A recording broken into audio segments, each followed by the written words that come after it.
Saviez-vous qu'un ordinateur a une empreinte écologique très élevée? Beaucoup de ressources telles que l'eau, les métaux et les combustibles sont utilisés. Jeter un ordinateur dans la nature pose de graves problèmes de contamination environnementale causés par les matériaux toxiques qu'il contient. Malheureusement, de nombreux pays du Nord se débarrassent de leurs déchets informatiques pour le démantèlement dans les pays du Sud, sans se préoccuper des graves conséquences environnementales et humaines. C'est dans ces mêmes pays du Sud où il existe de grandes disparités d'accès aux technologies informatiques incluant l'Internet. En fait, seulement 10 personnes sur 1000 ont accès à Internet en Afrique, et cela est dû au manque des moyens pour acheter de l'équipement informatique. Ce qui les empêche de partager l'information et d'éveiller les consciences afin de mieux combattre la pauvreté et l'injustice.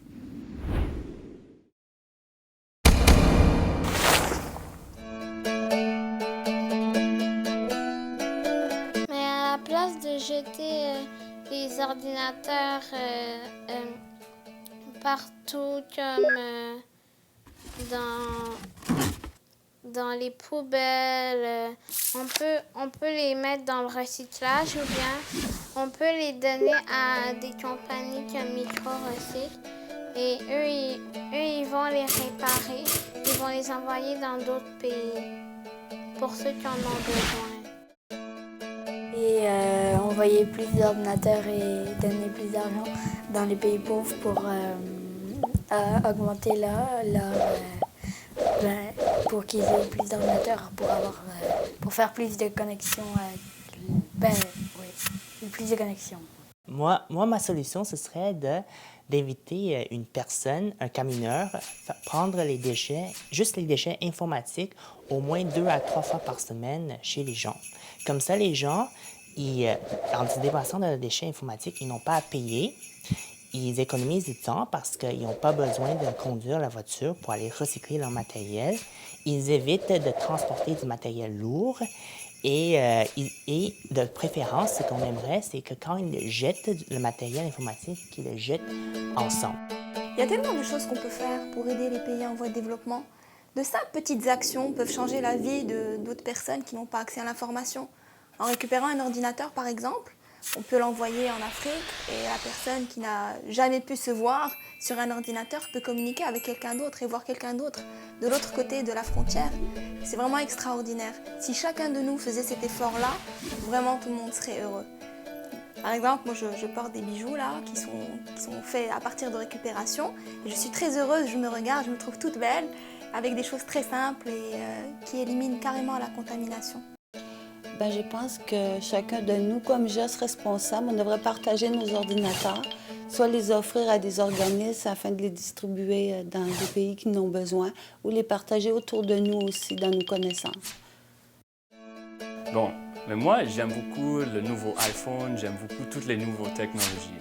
Donc, quand je finis avec mon autre, qu'est-ce que je fais avec? Est-ce que je la jette? Est-ce que je la donne à un ami à côté de moi qui a déjà son BlackBerry ou son ordinateur du Mac ou de quoi?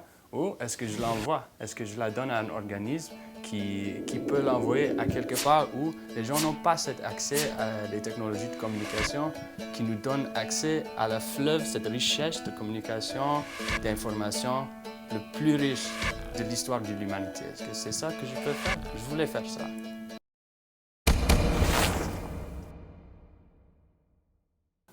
La mission principale de Micro-Recycle s'insère dans les activités de sensibilisation.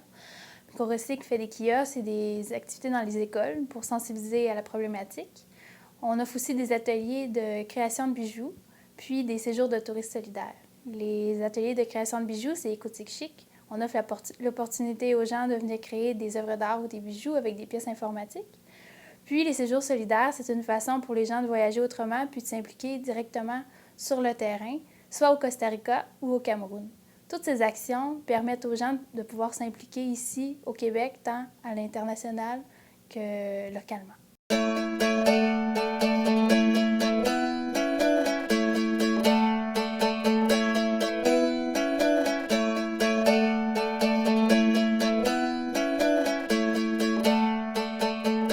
La mission principale de Micro-Recycle, c'est de donner une seconde vie au matériel informatique.